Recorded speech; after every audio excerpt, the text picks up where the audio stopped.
어느 날 새벽 캄보디아 프놈펜의 어둠 속에서 한치의 오차도 허용되지 않는 긴박한 작전이 펼쳐졌습니다. 한국 당국에 의해 구금되어 있던 한국인 60여 명.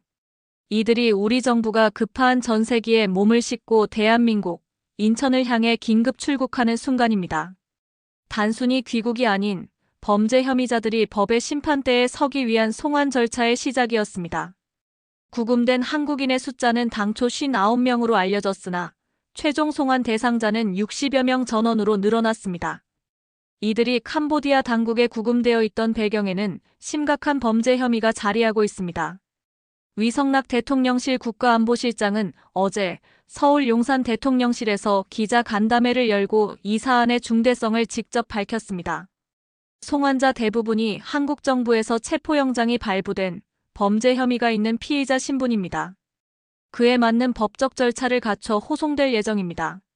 이는 이번 송환이 단순한 인도적 차원의 귀국 조치가 아니라 재외 국민의 범죄에 단호하게 대응하겠다는 정부의 강력한 의지를 보여줍니다. 캄보디아 당국과의 순조로운 협의 덕분에 변수를 최소화하며 작전은 계획대로 진행되었습니다. 한국 시간으로 18일 새벽 2시, 현지 시각으로는 자정이었습니다. 밤을 틈타 이루어진 작전은 보안과 신속성을 최우선으로 했습니다. 60여 명에 달하는 피의자를 일괄적으로 송환하기 위해 투입된 전세기. 이 전세기에는 만일의 사태에 대비하고 도착 즉시 법적 절차를 집행하기 위한 한국 경찰 인력이 탑승했습니다. 이들은 단순히 범죄 혐의자로서 호송되는 것을 넘어 국제적인 공조를 통해 이루어진 범죄인 인도에 준하는 절차를 밟게 됩니다. 전날 저녁 인천국제공항을 출발한 전세기가 캄보디아 현지에 도착했고 한국 정부 대응팀은 캄보디아 측과의 마지막 협의를 마친 후 피해자들의 신병을 확보했습니다. 캄보디아에서 한국까지 피의자들에게는 수천 킬로미터에 달하는 기나긴 여정이었습니다. 하지만 이 여정의 끝에는 가족과의 상봉이 아닌 대한민국의 사법 시스템이 기다리고 있습니다. 송환되는 즉시 이들에게 발부된 체포영장이 집행되며 구체적인 범죄 혐의에 대한 수사가 본격화될 예정입니다.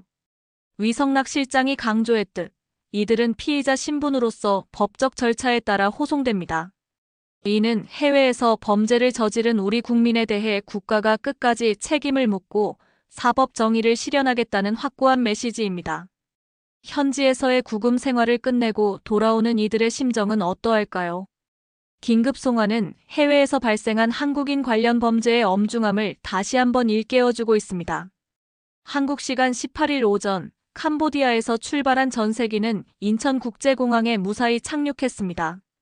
60여 명 전원의 송환 성공은 외교 및 사법 당국의 긴밀한 협력의 결과입니다. 해외에서 저지른 범죄는 결코 숨길 수 없으며 대한민국은 국경을 넘어 범죄에 대응한다는 원칙을 다시 한번 확인시켜준 긴급 송환 작전이었습니다. 이후 진행될 수사 과정을 주목해야 할 것입니다.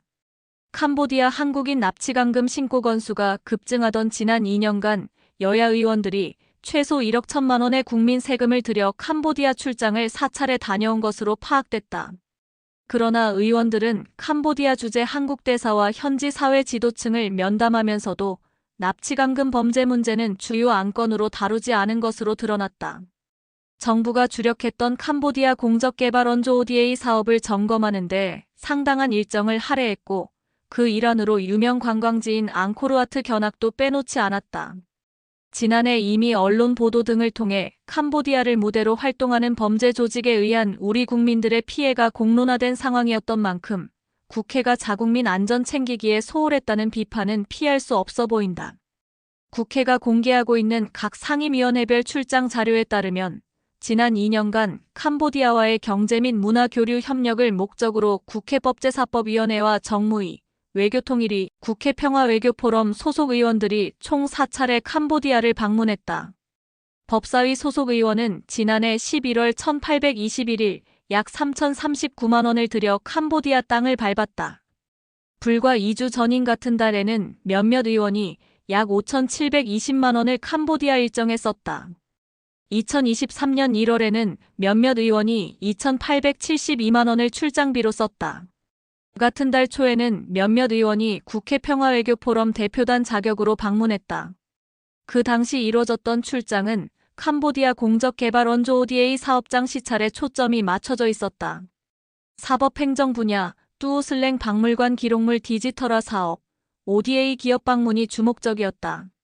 당시는 캄보디아 ODA 예산이 2022년 1,789억 원, 2023년 1,805억 원, 2024년 2,178억 원, 2025년 4,353억 원으로 급증하던 시기다. 앙코르와트를 방문한 것 역시 한국국제협력단 KOICA의 유적 보존 ODA 현장 시찰 명목이었다. 문제는 의원들이 캄보디아를 방문했던 시기가 캄보디아 현지 공관의 한국인 납치감금 범죄 신고 접수 건수가 급증하던 때였다는 점이다. 2022년 1건이던 신고는 2023년 17건으로 늘어난 뒤 작년엔 220건으로 폭증했다. 상황이 갈수록 심각해졌다는 경고음이 수치로도 증명된 것이다. 그러나 의원들은 당시 캄보디아 대사와 만나 식사 및 면담을 하면서도 납치감금 범죄 문제는 전혀 의제에 올리지 않은 것으로 나타났다. 실제 캄보디아 출장 보고서를 확인한 결과 한국인 대상 범죄 내용이 직접적으로 언급된 대목은 한 군데도 없었다. 논의 안건은 주로 경제 협력에 집중됐다. 특히 외교관계, 경제, 개발협력, 인적 교류 관련 업무 보고를 받았지만 공관에 범죄 신고가 접수됐다는 대화를 나눴다는 기록은 없다. 대사관 면담에서 대사관 직원들 및 재외 국민들의 생활 환경에 대해 논의했지만 공관 직원은 대부분 안전한 지역의 생활 재외 국민들은 선교사, 주재원, 식당 관광업 종사자 등으로 구성돼 있다는 보고에 그쳤다.